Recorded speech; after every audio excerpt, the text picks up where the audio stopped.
Good to see everyone. Thanks for all those that in our morning session and came back for more this afternoon.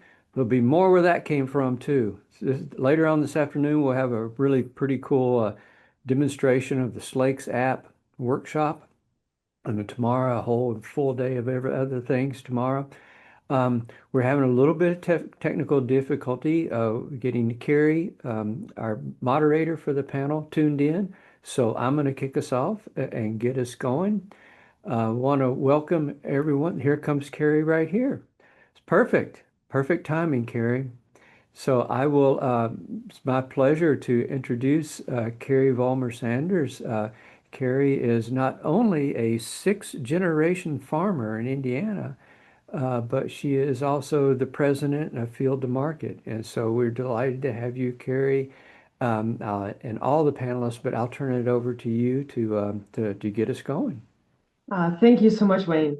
And, best laid plans. So I appreciate that technology working in the background, getting this worked out. And this has been just a phenomenal workshop online so far. What a celebration, Wayne, 10 years. I was surprised that we had already hit the 10-year mark. So congratulations to Thank you you. and your team. Thank you. Well, it's through so much in partnerships that all of you all here represent that really makes it, not only possible, but really worthwhile. So thank you all too. Thank you. Um, So this really has been a progression. We started off with talking about farmers this morning and talked with ag advisors, and now we get to talk with brands and organizations that help scale. And I was thinking about, if you're not familiar with Field to Market, one of the things that we do that is help build trust in the ag value chain. And we really want to help build margin in for all the pieces and parts along that margin chain. The only way to be able to do that is one, figure out what it is that you're measuring, how to show progress, and then be able to reward the farmers and everyone in between that helps that process. And it was interesting to me as we were thinking about the farmer panel and then the farmer advisor panel, like how important is it that brands and other organizations help scale it? And I think that's it's brilliant to have you all here to share essentially why we need to connect the value chain, the two ends. Like, does it even matter? And so before we get into all of what you all have to offer, I want to do just a quick round of introductions. And maybe as you're introducing yourself, share why your organization is interested in improving soil health, to help us make that connection back. And so I'm gonna try to go alphabetically. And so Jennifer, we're gonna start with you. Thanks, Carrie. I didn't have a chance to pull up everybody's first name, and I was thinking if she goes by last name, I might be okay. Jennifer Stack, I'm so pleased to be here. I'm with Cargill, and I'm the responsible for our ag and trading business, North America, sustainability in that business. And I think from Cargill's perspective, really, you just said it, Carrie, that Cargill sits at that intersection between farmers and our food customers and food manufacturers.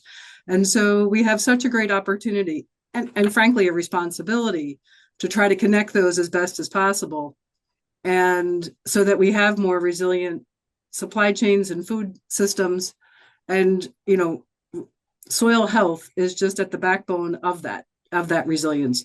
And so it really just behooves us to really concentrate on that and look at what makes sense at our different supply chains around the world, different regions, what makes sense and how to best do that connection. So really excited to be here. Thank you. Thank you, Jennifer. Karen, you're up next. Just quickly running through the alphabet and realized it was me. Thanks, Carrie. It's good to be with you all today. I am proud to work for dairy farmers at the Dairy Management Incorporated, the Dairy Checkoff.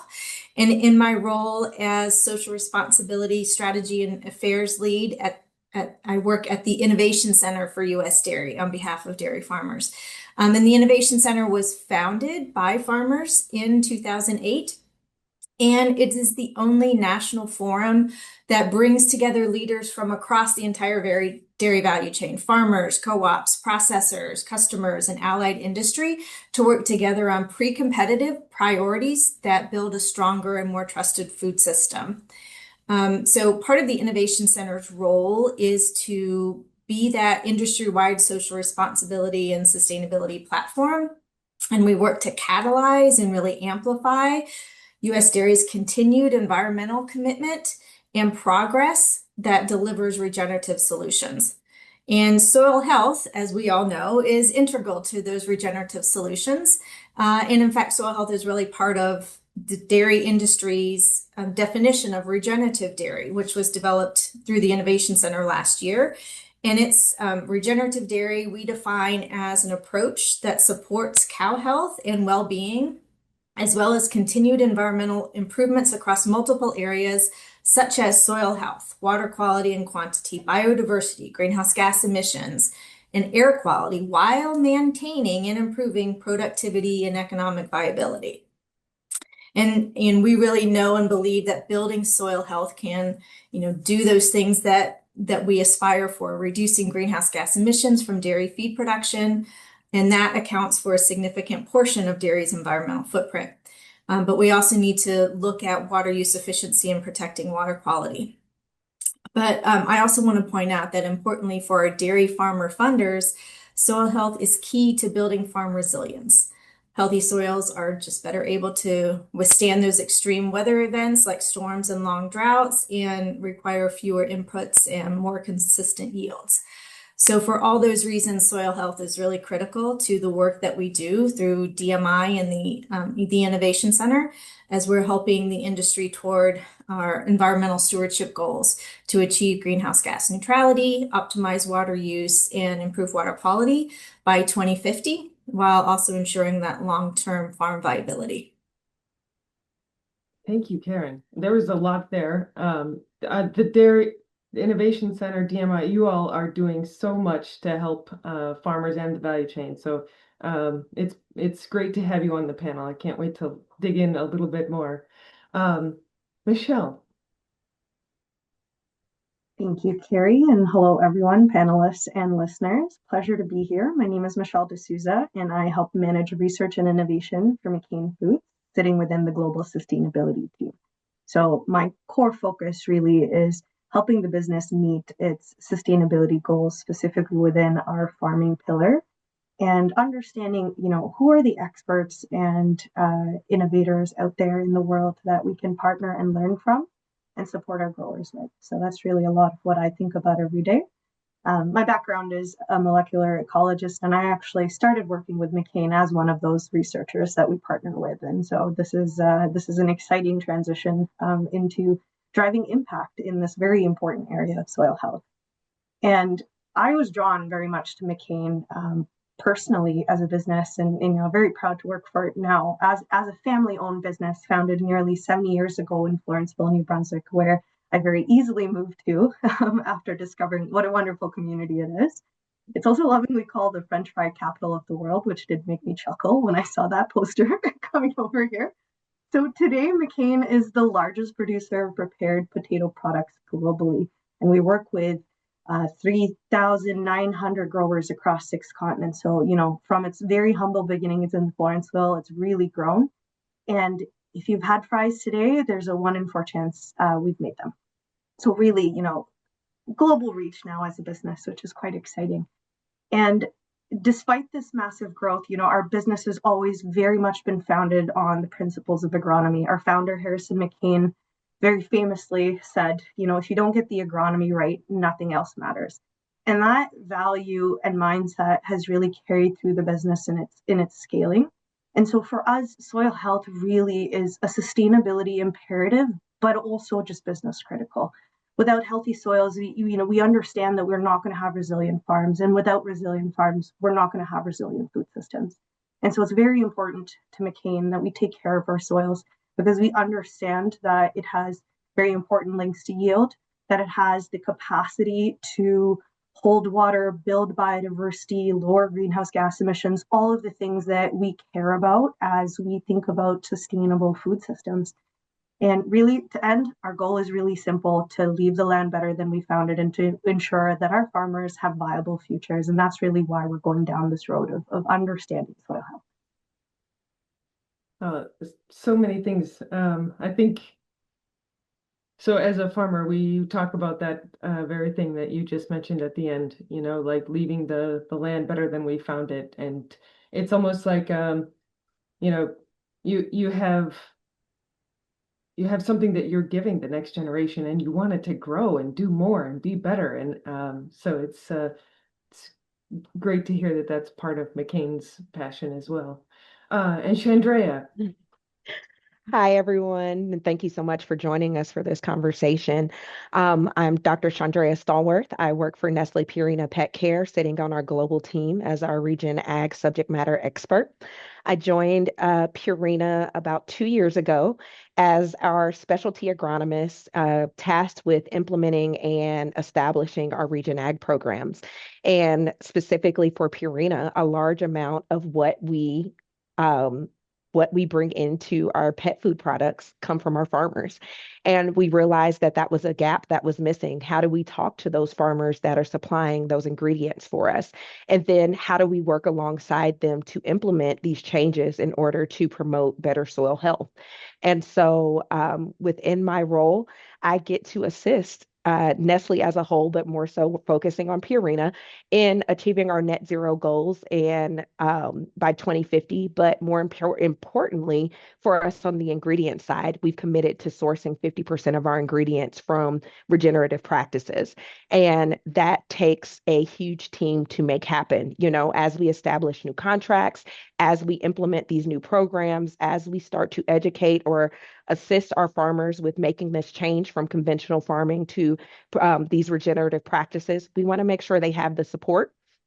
And it was very important for Purina to have that direct connection, as I said before, to our farmers, to be able to talk to someone who's had the experience, boots on the ground, and knows what it takes to bring these to fruition. And so we know that it's soil health, we know that it's sustainability. It's going to take a lot of changes to happen.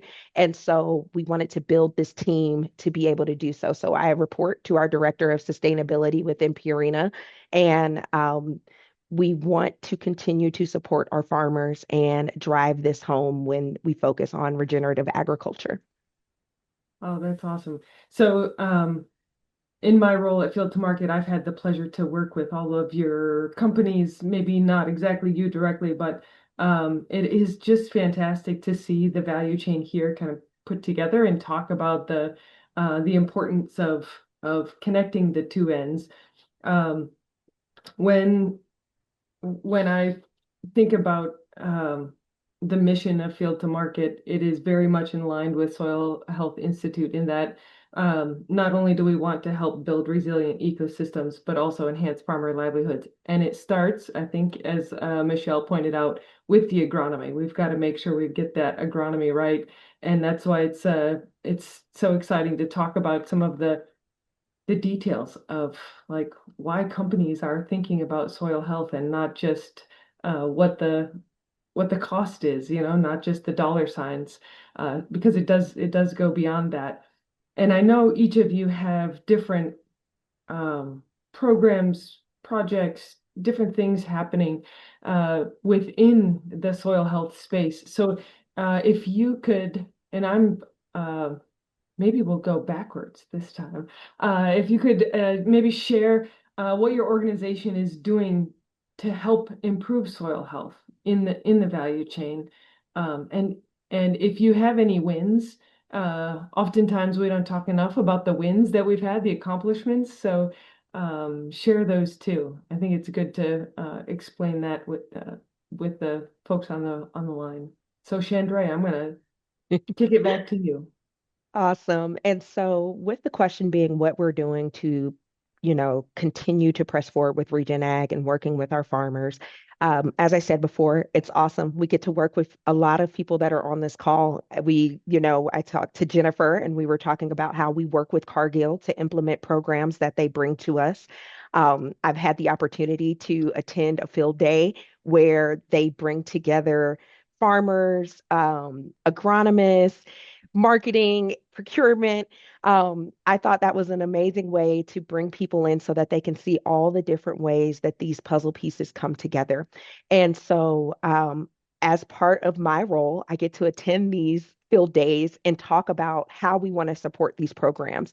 I listen kind of like a fly on the wall. So I listen to what our farmers are saying, how they feel about these programs. I listen to their wins. Mhm. And how they talk to their neighbors about being a part of these programs. And so, coming from our standpoint, we don't own farms. Everything that we do is done in tandem in partnership with the people who are boots on the ground. And so, we depend on Cargill, field to market. Um, you know, Anyone that's able to come to us and tell us what they're seeing, and we support innovation. And so, a lot of times, we don't have the answers. And then when someone comes to us and says, but we've got it for you, we listen to that. We're constantly talking to people. So my calendar fills up with meetings. I think I have one tomorrow with Fieldprint, where we're doing some discussions on how we can implement that tool and how it would benefit the work that we're doing, working with our processors. And so when we talk about identifying our supply shed and identifying farmers within that supply shed that would be willing to take on the change in these practices, um, that's what really sets us apart, is that we want to build these relationships. We don't want to just go in blindly and say, ha, we've got the idea. We know what's Mhm. going to work. We don't. If we knew what was going to work, we'd already have this solved. And so the other aspect of it is, because we've made these public commitments in soil health and how we are supplying our ingredients, it's very important for us to continue to support you all. And so we want to be that ear. We want to be able to supply the means. And so we're not just saying we need to make these changes. We're also paying for it. And so on the other side of that, from a Purina standpoint and in the role that I'm in, we get to support research. And so we're going and sitting with farmers and asking them if they want to be a part of these trials to move forward this these initiatives. And so, in order for us to know that they're going to be impactful, a lot of times we do start small. And when I say small, it can be anywhere from 10,000 acres and upwards. But we're not turning away small farmers. We're not turning away people who traditionally have not participated in these trials. We want to make sure we have that reach and let people know and our farmers know that we want to support you. We want to put this money into your pocket. We're not just asking you to change. We're showing you that we have the resources to assist you. And so I enjoy being able to say, do we have the right technical assistance in place? What does the permanence look like? Are we going to continue this, or is it something that we're just looking at for a year? Um, the other transition is that we know that these projects have to be longer than 1 year, because we want to continue to see these changes and support farmers to make these changes. And a lot of times it does take time. And so we want to see that built into these programs that are brought forth to us. And again, I will echo listening to what farmers are telling us they need and not just saying, this is what we want to give you. Oh, so many great nuggets. But one of the things I kept hearing over and over again was listening to take action. And I think that's so important, that companies are willing to listen and then act accordingly, whether it's financially or getting technical assistance, et cetera. Yeah, thank you for that. And Michelle? Yeah, thank you. Um, so the cornerstone, I think, of really our soil health work has really been in 2017, making this bold commitment that by 2030, 100% of our potato acreage will transition to regenerative agriculture. And to deliver on this goal, we've partnered with a diversity of groups, farmers, scientists, agronomists, to really make sure that this McCain regenerative agriculture framework is clear, that it's measurable, and importantly, regionally adaptable so that it provides a clear roadmap or clear as possible to improve soil health across our global supply chain that I referred to earlier. And so this framework sets soil testing requirements importantly because, we need to understand the baseline of soil health across our grower systems. And it links to practices, and that's really what we focus on. What are the practices that can really drive improvements in soil health? Cover cropping, control traffic farming, reduce tillage, precision inputs. I could go on because these are where we basically take what a grower can do today and drive tangible outcomes, which sometimes take time to build, but create this confidence that we can get there and can create positive outcomes within biodiversity, water efficiency, or soil structure, for example. And we're seeing meaningful momentum, which is, really exciting. About 69 to 71% of our acreage is now onboarded onto our framework. So key there, once again, is that soil health baseline that I talked about. So that's part of being onboarded, as well as training. So this is really key. So first step is really making sure that our growers can speak the same language around regenerative agriculture. As I'm sure a lot of our listeners are aware of, there is no standard term for regenerative agriculture, and it's kind of baked into the concept. It's supposed to be an ecosystem-based approach. It's a little bit more complex than some of the simple ways that we've been thinking about agriculture in the past, or relatively simple ways we've been thinking of agriculture in the past.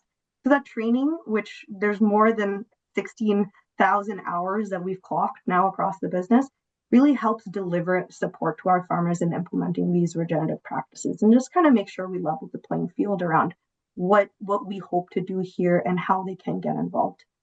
We're also investing in our communities and learning as part of that. And once again, this just speaks to the idea that there isn't a one-size-fits-all system here, and it requires flexibility and regional nuance. And so our aim here really is to make sure that regenerative agriculture becomes an easy choice. And that easy choice is what will build your soil health today and then sustain it into the future. Because, we really do believe that regenerative farming is going to move from early adoption to mainstream practice. And in order to make that happen effectively, we do need to collaborate, share standards, align measurements across the food system. So that at the end of the day, really, it's not about competition within our value chain when it comes to soil health, because we all benefit from this goal of resilient soils. And if that's really, I think, what we are working towards and what we're proud to support. Yeah, that's awesome. So 70% is that's a huge number to have. Onboarded. Yes, in supporting resilient agriculture, regenerative practices, sustainable practices. One of the things that I think folks may have missed is that it really, when you talk about your framework, it's not just a global framework, it very much is modified regionally. So while you might talk about practices, you've thought about the principles and maybe changed the practices for the region. So I think that's important, and because you are a global company and have a global reach, it's not easy to do that either. So it's fascinating to think about all the accomplishments you've made so far in just a short amount of time. We're definitely learning a lot as we do it for sure. Excellent. Jennifer. Well, so just going to build on so many of the great comments that have already been shared, because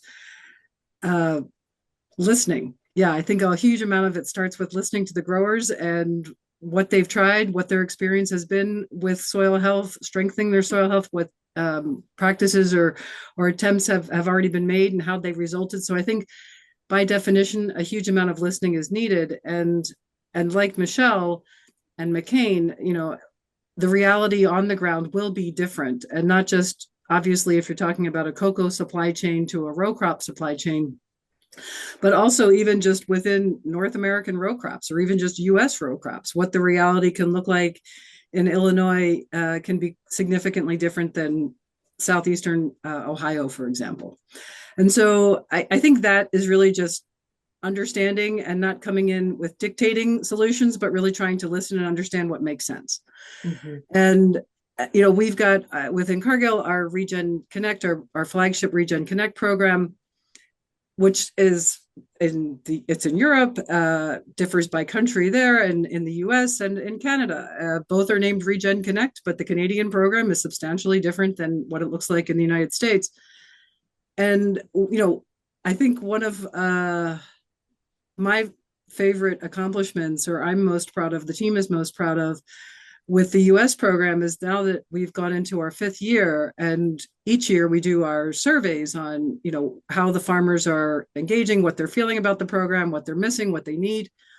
And it was just wonderful to see that the number one reason why they come back and keep participating is notable impact in their farm and in their soil health. Mm-hmm. So when you see erosion control, less ponding in their soils, like when that is coming in before the financial incentive, that is huge. Because that, to me, and I think to us and the team, it says, okay, that's the intrinsic that you need to keep moving, because then it's really the self-fulfilling that they see the impact of this in their own farm, which ideally is not just wonderfully beneficial to their farm and what they're producing, but also has secondary effects to their neighbors and others in their community as they see, wow, look at these guys and look what they've taken on, and the support that they've received financially, technical support with the agronomists, et cetera, to say, all right, that's how this works. And look at the results that they've had. We had this bad storm, or we had this tough weather,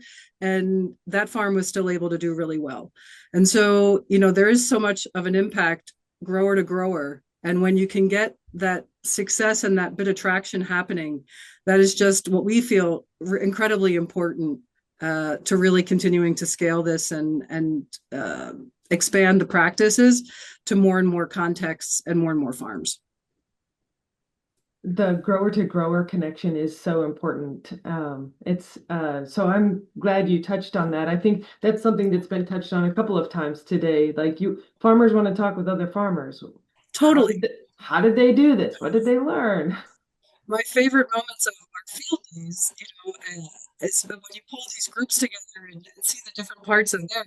But I love it when you get to listen to the farmers talking about, well, I have these conditions and how do you work with that? And I've tried that, but that hasn't happened. And you see that active knowledge exchange, and no one's trying to hold back or say, I'm keeping this as my secret. It really is this overall interest and goal to spread the knowledge and spread the benefits, which is, I think, exactly what we're all here on this panel. And I think the larger community that SHI has been supporting and creating over these last 10 years is really meant to achieve.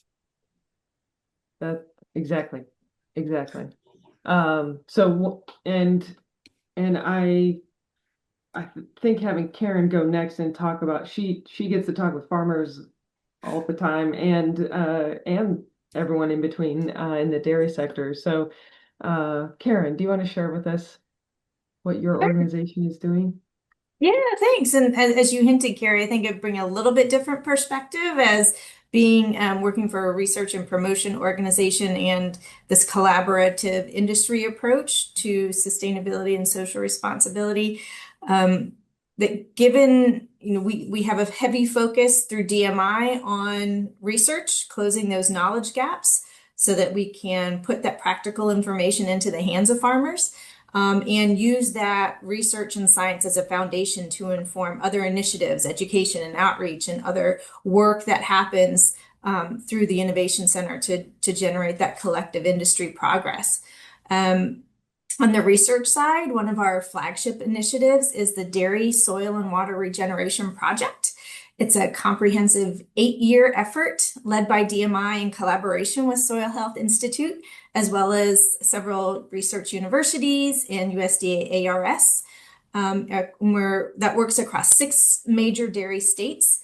And that project is intended to evaluate how soil health practices like cover cropping and reduced tillage can lower the environmental footprint of dairy production. And to date, the project has collected extensive data from dozens of farms and has generated a comprehensive data set that can be used to guide practice adoption and improve available models. The measurements are starting to show the potential for soil health management systems to reduce emissions while maintaining or improving agronomic productivity. Now, that's about as much as I can say. I am not the scientist on that. I'm going to acknowledge my colleague, Dr. Reza Ashar. He's our Vice President of Soil, Feed, and Water Research, and he leads that work. So for any of these technical questions, I'm going to have to defer to him. But it's a project that we're very, very proud of, and know that it's a long-term project that's going to give us some solid information that's going to close some of the gaps and help us really look at how not only the importance of soil health systems, but how we can improve them in our dairy feed production systems. And then we purposely need to take that research farther. What does it mean and how does it help to inform good decision making and bring the improvements we're all looking for? So one of the ways that we're doing that is through something we launched last year called the Dairy Conservation Navigator. It's an online platform that consolidates this science-based information about conservation practices for dairy and those that specifically can help to reduce a farm's environmental footprint. The Navigator is open to everyone, and it provides easy access to detailed information on nearly 20 dairy conservation practices that support soil health. And we also include educational courses about soil conservation and soil health in what we call the Learning Hub within the Navigator. And our goal with this platform is to really simplify complex sustainability topics by sharing science-based educational materials and technical insights and give easy access in understandable formats. So again, it can help farmers and those that advise farmers to access this information and help to inform good decisions that make sense for their farms. As we've heard, there's no one size fits all, and it has to be relevant and applicable to the farm. In addition to the Navigator, we've also collaborated with the American Society of Agronomy and developed courses for their Certified Crop Advisor members to specifically help them and those farm advisors understand how to support soil health on dairy farms. And then my last example is just going to be, where we put this all into action. So over the last several years, we've worked with the Nature Conservancy on a program called Dairy Feed and Focus. And that is where we work to increase adoption of some of the best practices for soil health and conservation on cropland through a value chain cost share model. And so we currently, the project operating in Michigan, Idaho, Ohio, and Wisconsin. We have 45 farmers that are participating in that. And they choose from a variety of practices like cover crops, reduced tillage, nutrient stewardship, buffers, etc. And right now there's over 50,000 acres that are being impacted by this program and the farmers that are involved. So there's just a few examples of the way we're trying to take the knowledge and information and put it into practice to help advance soil health. Thank you, Karen. I feel like if we had several days, maybe we would get through what everybody is doing. And this, what's great about some of the stories, some of the things we've heard just now is it also relates back to some of the earlier panels. They were talking about the first two things you have to justify to a farmer is, is the cost justified? And is it affordable? Is it something I can do? So like the logistics and just cost of it. And then the second piece is the technical assistance and who do you go to for questions? So I think each one of you have kind of talked about sort of marrying the two of them. It's not just talking about the cost. It's not just talking about the technical assistance or the science side. It's really thinking about both pieces. And I just want to share two things. So one, if you have questions, please make sure you add them in the Q&A and hit the thumbs up sign. If you also agree this is a question we should ask, we will get to those shortly. The other thing I wanted to share is one of the things our organization does at Field to Market is we have something called the Field Platform. Shandréa mentioned it briefly, but it essentially, one of the reasons Field to Market was formed is one, to build trust in the value chain, to be able to agree on what it means for sustainable agriculture. What is that definition? How do you measure that? How do you show progress? the FieldPrint platform is one of the tools that helps farms do that. So it's a tool that's free on our website. You can go to it as a farmer and enter your data as a brand. You can have projects and essentially be able to understand what is the ecosystem footprint. We have 8 different metrics. Carbon is one piece of that. Greenhouse gases is one piece, but it's also thinking about water quantity, water quality. And so it's interesting to look at. We've put our farm information in there. It's interesting to look at what our footprint is. And I'm like, oh man. Sometimes like, I thought it was better than that, or like, oh, that field, maybe we should do a few more things on it to shrink the footprint a bit. But if you understand how to measure progress, then it's also easier to be able to reward progress and make that, as many of you pointed out, be able to then help finance some of the transition, some of the practices that, when you think about what's happening in the ag economy right now, farmers are looking at essentially how can they make the cash flow work in the next 12 months, especially if it's a row crop agriculture. How can they make that cash flow work in the next 12, 24 months? They want to have that long-term view, but if they can't make it work in the short run, it doesn't matter as much. So it's great that all of you have connected the science with the funding and the technical assistance. So I think that's important. There are a lot of researchers on the call today, listening in. And one of the things I want to have you share is just some examples of how you work with farmers and researchers. We know we can't do everything in a greenhouse. So how do you make this happen, right? So I'll just open it up to whomever wants to share what you're doing and how you work with both the farmers and the research side.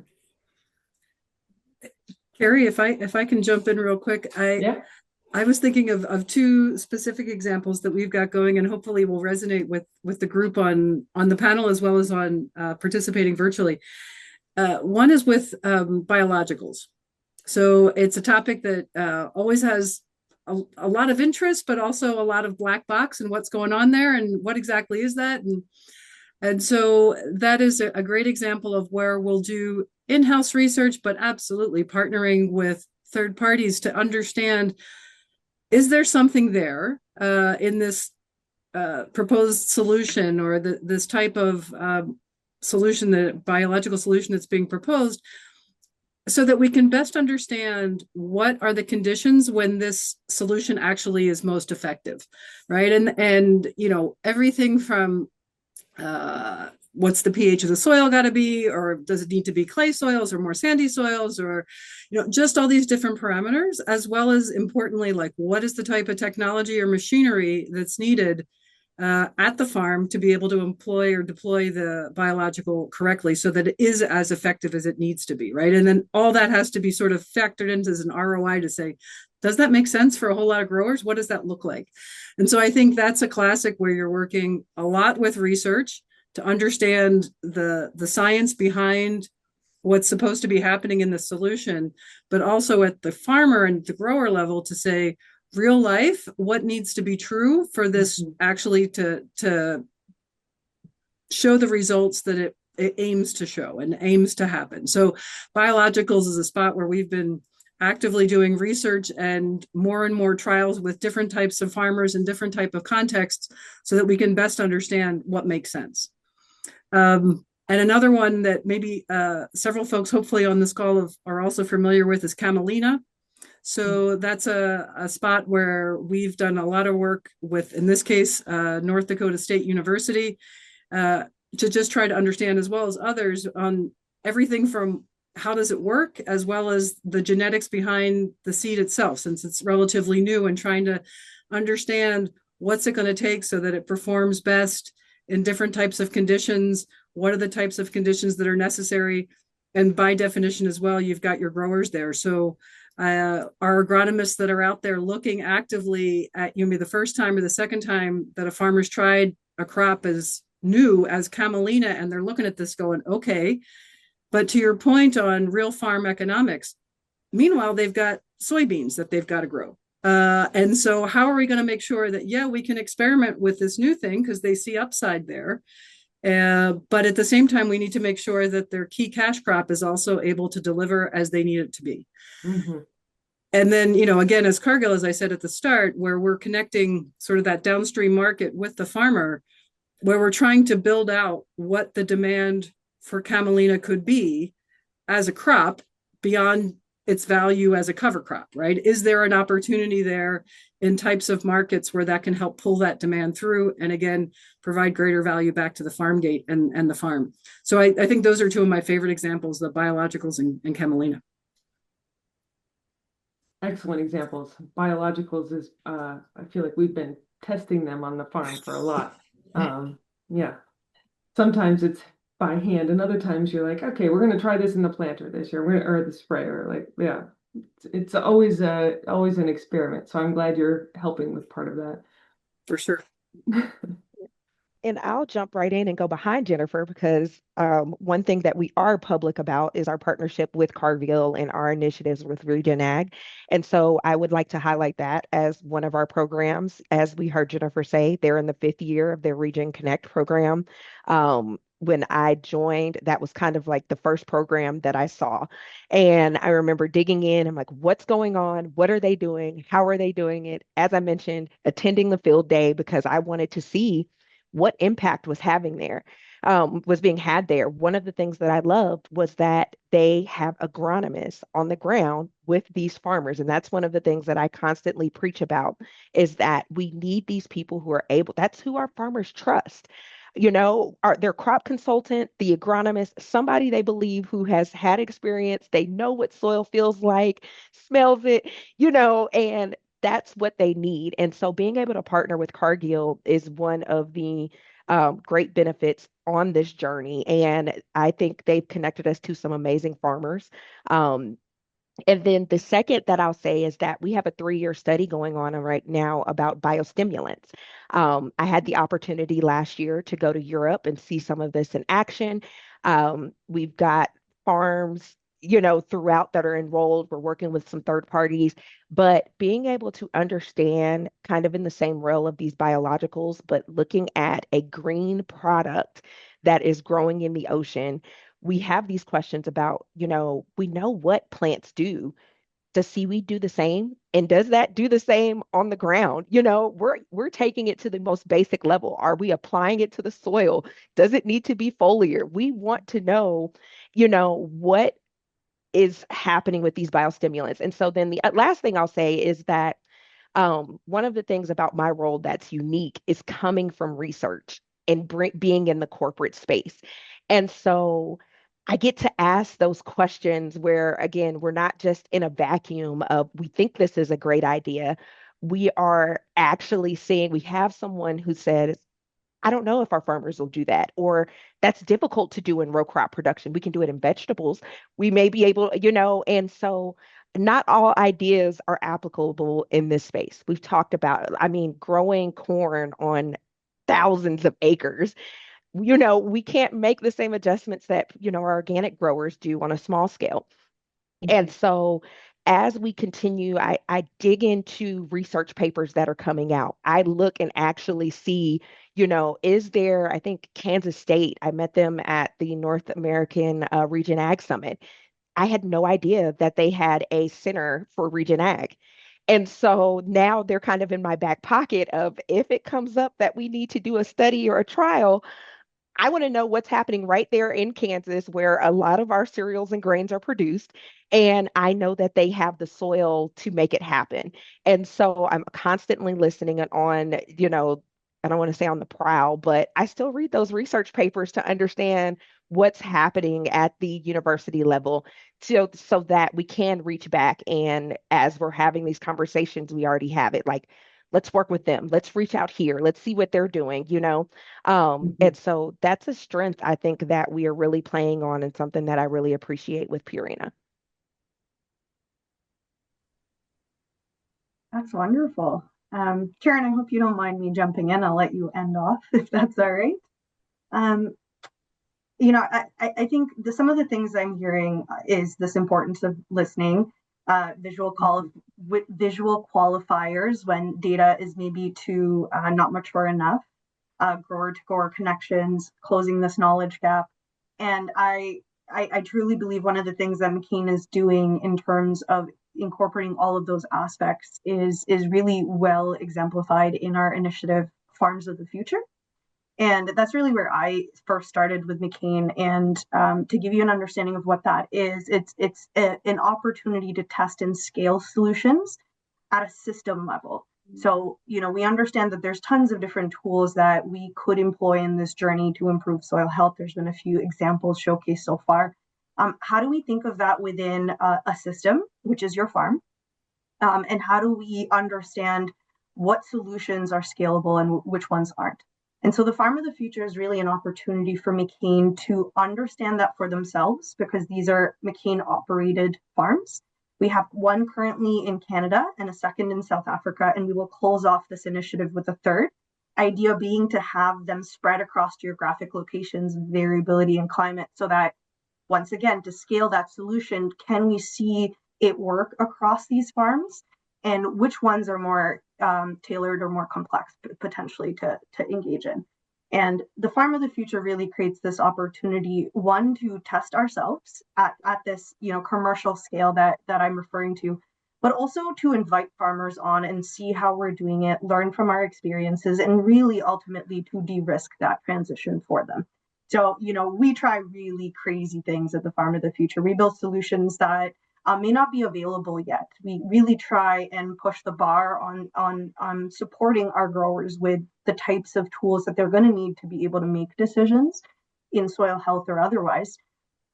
And then we have, to support the work that we do on our Farms of the Future, we have what we call innovation hubs or pilot farms that really are then grower-led systems.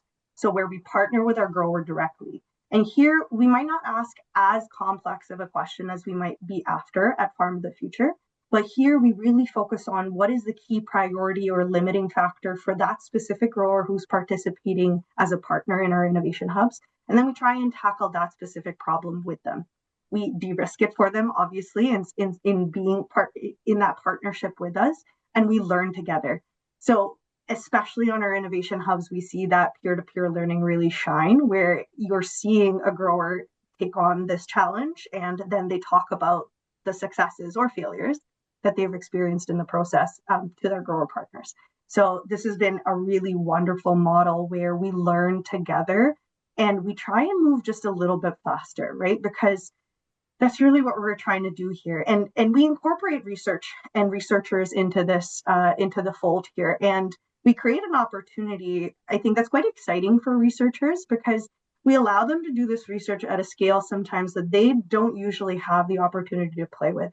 So one key partner I can highlight is our partnership with Agriculture and Agri-Food Canada here in the Farm of the Future in Canada. And, they often say to us, they usually work in kind of small scale plot trials, but we're giving them fields to test and understand. So they bring in their expertise. They bring in this really that expensive equipment that's going to measure greenhouse gases directly from the soil, not just model it or understand soil compaction or water infiltration. We've created these, bespoke erosion testers, if you will, on our fields where we're catching water as it moves off. So there's just some really innovative work that we're doing, all with the goal of evidencing these benefits of regenerative agriculture. So really important for us to have that third-party validation, that there's these expertise coming onto our farms and showing us what we know to be true, which is that regenerative agriculture is really going to solve a lot of these challenges that we're experiencing. And, the Soil Health Institute is another great partner that we've had supporting us in doing, educating our growers and telling that story and educating us in a lot of ways too about what could we be doing differently? So these are all, just some examples of how we work with farmers and our researchers. Karen, do you want to share, or do you want me to move to the next question? I think I can just share quickly, Carrie, I had mentioned earlier our dairy soil and water regeneration project. And I think that's a great example of how we both work with farmers and researchers. It's a multi-year project, as I said, and it's across several of our major dairy regions. We have 7 universities involved: UC Davis, UC Ag Natural Resources, University of Wisconsin-Platteville, Texas A&M, Cornell, University of Vermont, plus USDA ARS Research Center in Idaho. So a comprehensive set of researchers, and they set up the experiments in their specific region. So we do get that differentiation and that understanding of what's happening in these different regions across the country. And they're leading the measurement of the environmental benefits of these soil health systems and manure and dairy feed production. And so they lead the research sites. They, are responsible for conducting and coordinating the field work, the data, et cetera, and importantly, sharing results with other sites across the country. So really trying to get that collective learning for a comprehensive understanding across the dairy, which is a very diverse industry, so across the spectrum.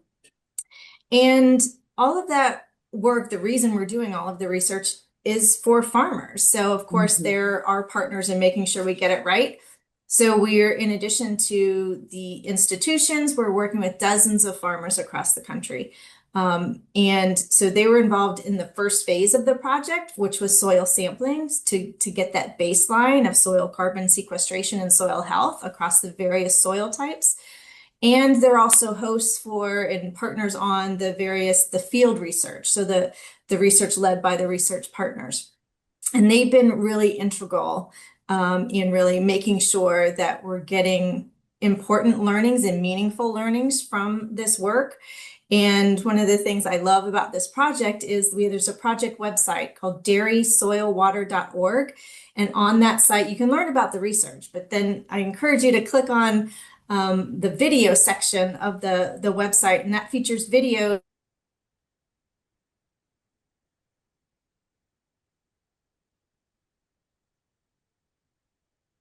So I think Karen got really excited about the dairysoilscience.org website. So hopefully she'll come back and she'll be able to share more with us. Technology is fantastic most of the time. So I'm glad she'll be able to jump back in. Why don't we, as we're waiting for her to come back, we'll move to some of the questions that we have. And the first question that we have in the queue has 9 votes. So Jenny Bauer, thank you for asking this question. And the question is, have you encountered any mismatch between the sustainability priorities of your growers and the sustainability goals of your company? And I'll open it up to anyone. I can start with that. I wouldn't say so much that it's a mismatch in sustainability priorities. I think it's an understanding of how we get to those priorities and focus on them. So an example I'll give is within our framework, we work really hard to reduce the toxicity of active ingredients that we introduce through crop inputs, right? And so we know that, there are products available that have a lower toxicity. And I think, it's understood that growers would want to reach for those products if allowed. The problem sometimes isn't the need or the desire to get it, it's the cost. So it's much more expensive to use one of those lower toxicity ingredients, right? So that really is just an example of where they find it hard to tackle that particular practice. But there's alignment that is what's needed. It's just really hard to get there. Yeah, I can jump in as well. Sure. I think sometimes it's a challenge of where the farther you get away from the farm, the farther people understand the farm reality, the economics of that, how the grain business works, just literally all of that the mechanics of it,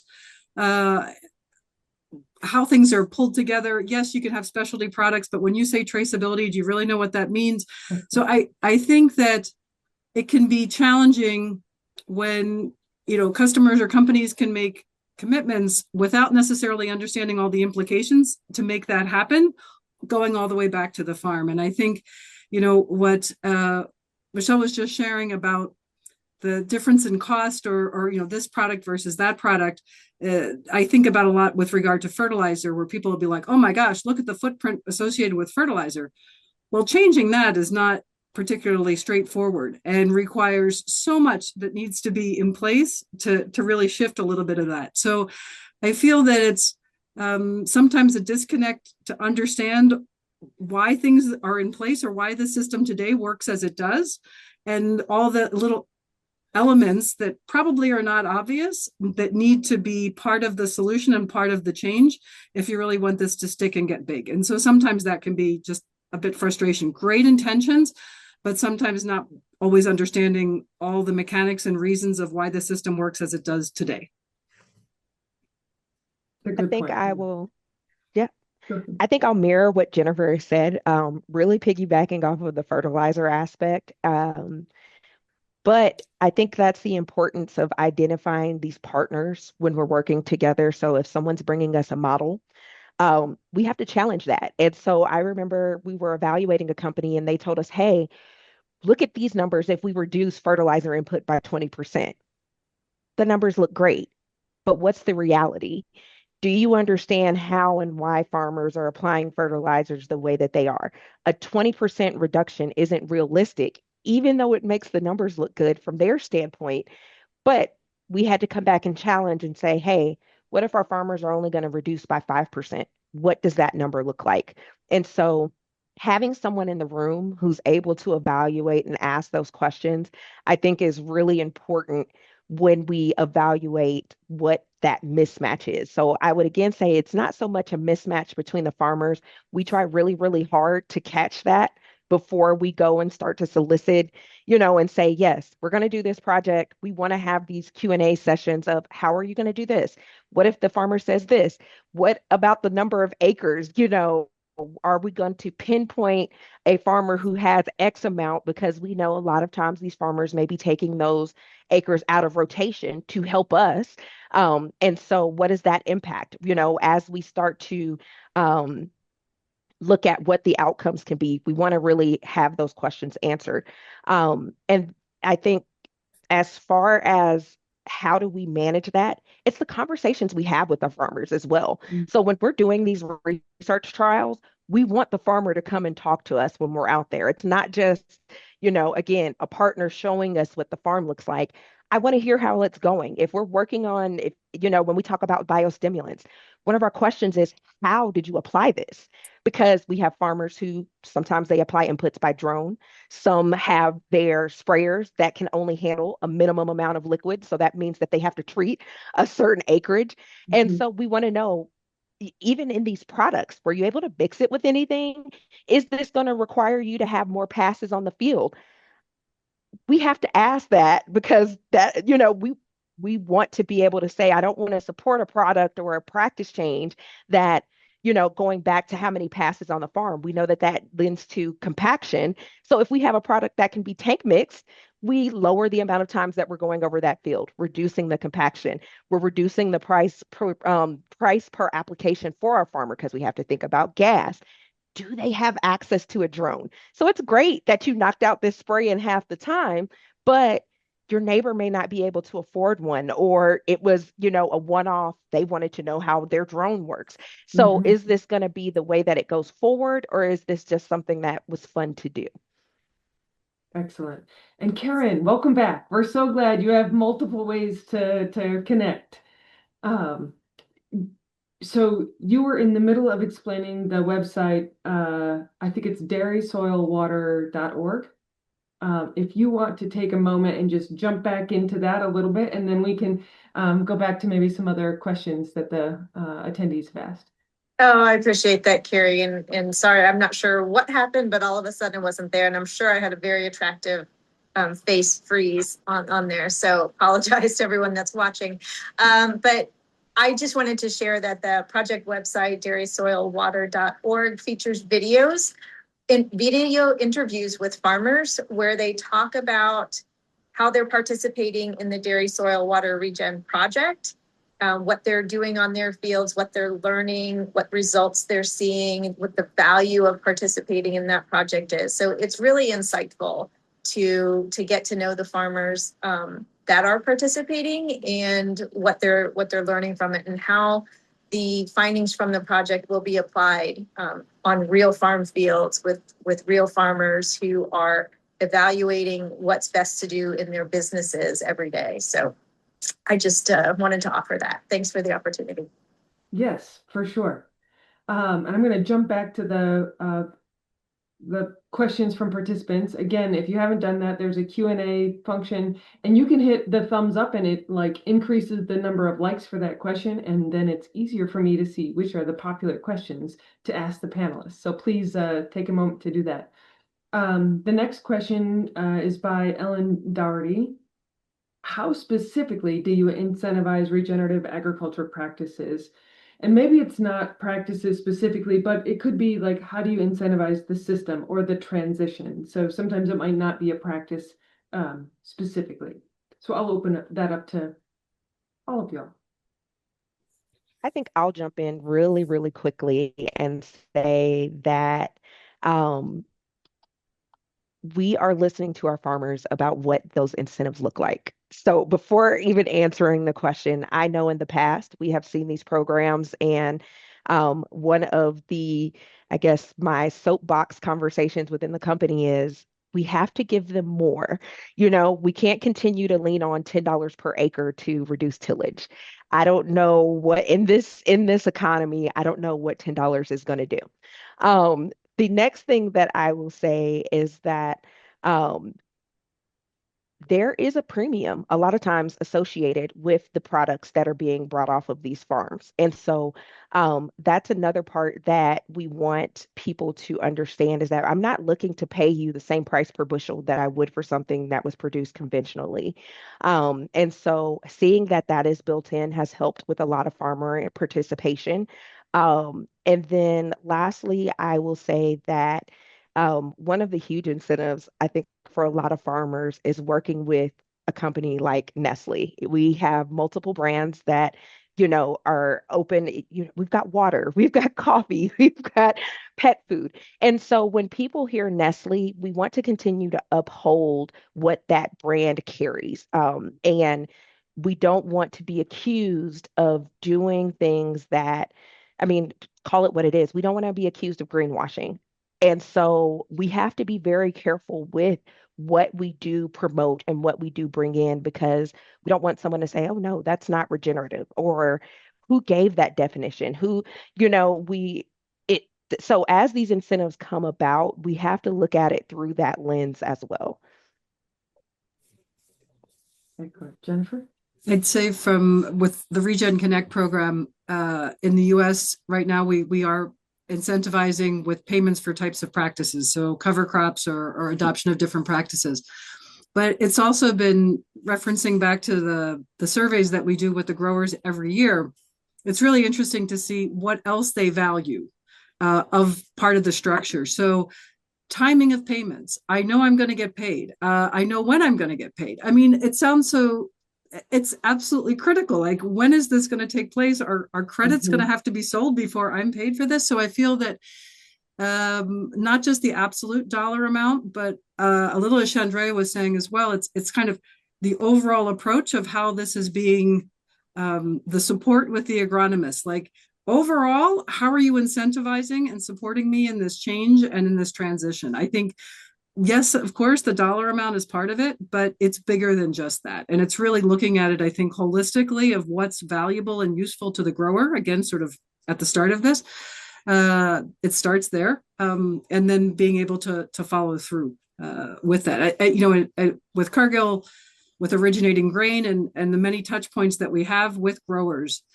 ideally, we can leverage that information and as best as possible so that we hit the mark and do this correctly. That being said, we continue to evolve the program every year because we just need to make sure that it makes sense with the conditions of the day. That's a good point, Jennifer. So it's not all about the financial incentive for the practices. It's de-risking in a lot of ways, some of which might be just lowering uncertainty, period, for the grower, so they know what to expect. Yeah, I just think that that's absolutely so critical. In the mechanics of when I'm going to get paid in function of what, but also, like it's something like the Camelina where it's so new, and everybody's looking at that couple of acres and saying, "Is that what it's supposed to look like? Should I terminate it now? What should I do with this?" And I think really just providing that additional support again to incentivize the overall transition. It's more than just the dollar amount. Very important, but it's beyond that. It's more than that. Excellent. I'm looking at, I think we're gonna have time for one more question, and then I want to ask a final question to round out the panel. So, Shandréa, you touched on it a little bit. Oh, it is, it really is about the thinking about marketing. So making sure that we're not greenwashing, that we're like, how is Hannah Frank asked this question. It's very easy to feel skeptical toward a company's actions promoting sustainability and regen ag. Do you have suggestions for how to look at marketing and products critically to discern well-intentioned and thoughtful commitments versus greenwashing? And I think so I will just say there's different types of commitments. So there's commitments globally on SBTI, so Science-Based Target Initiative, and that is a platform that is easy to, it could be easy to review and find a company's commitments towards greenhouse gases, for example. We also at Field to Market have something called the Commitments Hub. So you have a sustainability, if you're a member of Field to Market, and we have about 200 members, we've got their commitments in one place, and you can search by company. It's in alphabetical order in the hub, but you can take a look at that also, and it's a way to see publicly where the commitments are at, and links to then their websites for more information. But I don't know if any of you have other thoughts and want to share. Carrie, I can jump in just to say from the U.S. dairy perspective, we launched in 2018 through the Innovation Center U.S. Dairy Stewardship Commitment. And that's a voluntary pledge that dairy cooperatives and dairy processors can make to say they're going to demonstrate responsible sourcing, community commitment, and producing nutritious products. And they agree to a set of terms of adoption and agree to apply a common set of standards and metrics on which to report progress in those areas. So it includes environmental stewardship, animal care, community, worker development, and those kinds of areas. And as I said, it was launched in 2018, and today we have more than 77% of U.S. milk production represented by the companies that have adopted the stewardship commitment. So it provides a level of assurance to dairy customers, companies buying dairy products, that these adopters have aligned with and have adopted that set of standards and are dedicated to doing that reporting. They report individually, but they also enable us to report collectively on behalf of the entire industry progress in those areas of sustainability and stewardship. Excellent. For Nestle, we have a creating shared value report that we put out every year. And so I think that's the best way to look and measure our progress against our commitments. And so I think it usually comes either end of January, beginning of February. It's publicly available, so anyone can go in and see it and read about any of our areas. So Regen Ag has a home that lives there where you'll see the updates to our numbers. You'll see what crops are being impacted. It highlights what our focus is. So I focused a lot on cereals and grains. But there are other ingredients that fall under that Regen Ag commitment for us. So I would say spend some time looking into that report, or if outside of that, reach out to us. I think we enjoy being able to answer those questions. And if we don't have the answer, we want to find that answer for you, because the most important part is building and maintaining that trust with our customer base. I want to move to the last question, and I know, Michelle, I'm interrupting, but we have 5 minutes left, and I want to end with a specific question to each of you. It might be a little rapid fire because there's five of us in 5 minutes. But bottom line, I think with that question regarding greenwashing is look online. I think there's a lot of resources that can help you understand what's true greenwashing and marketing and what really is to the core of an organization. So there are a lot of public available documents for that. Um, as we look to the future, what are some of the goals or opportunities that your organization is addressing that is exciting you? And 1 minute or less for each of you. I'll let you choose where to start. Why don't I kick her off? What I'm excited about is what McCain originally brought me into the fold to do, which was measure soil biology. So using the latest DNA technology, we're really trying to get to the heart of soil health by quantifying that missing component that we really have overlooked for quite some time in our soil health testing. So this is a very comparable, quantifiable methodology that we're investing in scaling, and very excited to see where this goes. And, this is a technology that's very close to my heart, being someone who's been involved in that technology since its start at the University of Guelph with Paul Hebert. So really exciting to see industry pick up and apply these types of tools that the scientific community has spent a lot of time validating and unlocking its potential within ag. Awesome. Shandréa, so you're off mute. You want to go next? I would say that I am looking forward to continuing building our research partnerships. I think that's a very important foundation for us because we don't have that direct connection to the farms. And so as we continue to do research and show how we are approaching Regen Ag, we're not doing it from a standpoint of we know it all. We're doing it from a standpoint of we want to be able to know it all. And we're putting the tools in place to do that. And I think I think that's what I'll end with is just that those research partnerships are really just going to be important to us. I'll jump in real quick in the spirit of rapid fire.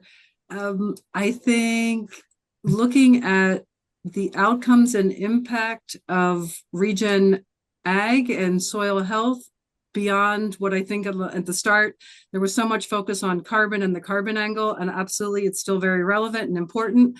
But I think just continuing with the group and understanding what other companies and players are really interested in and looking at it much more holistically about what the benefits are. And again, what that value and impact is of supporting regenerative agriculture and that soil health and getting past really having a carbon-centric conversation. Karen? Well, I'm going to kind of build on what Jennifer said, and what we're developing is a strategic roadmap toward greenhouse gas emissions intensity, and it includes the importance of regenerative practices and soil health as part of that journey. And it's not a prescriptive plan, but it's a science-based guide that looks ahead and looks at what data, economics, and expert insights, and what does it tell us about that path forward. And it really reflects on what we know so far, what's working today, but importantly, where research, innovation, and partnership is going to help us accelerate progress. Awesome. And at Field to Market, there's two things I'm excited about this next year. The National Indicators Report is something that we do every 5 years and kind of shows trends in sustainability. Jennifer, to your point, it's beyond carbon. So I hope you, if you're interested in that, reach out to us. We're just putting it together now. It'll be available about next time this year. The other thing we're working on is something called Financing Sustainable Agriculture. It's a leadership program we're putting together with Cornell University. It's in person. Applications are due this Friday, but it's a 6-month program getting into fields, talking directly with farmers and with bankers. So I'm excited about both of those things. Again, trying to connect the ends. So thank you all. This has been just a great panel of really smart and interesting women. Wayne, great job putting this together. We cannot be accused of having a mantle for this panel, right? You all, Right. it was just so wonderful. I learned so much from hearing you all, and it is such a key connection of that you all play. Obviously, I mean, the scientists, we tend to think of the science, and I'm sure you all think of other things in your supply chain too. But I mean, just the whole connection, having you all on here and helping us see the connections between the research and your organizations and what you're doing, and helping with Regen Connect program and with the Farms for the Future and all these programs that you're doing. Just wonderful connections. So thank you all so much for sharing your time and expertise with everyone here. So Thank you. well, Thank you. Take thank care. Thanks for the opportunity.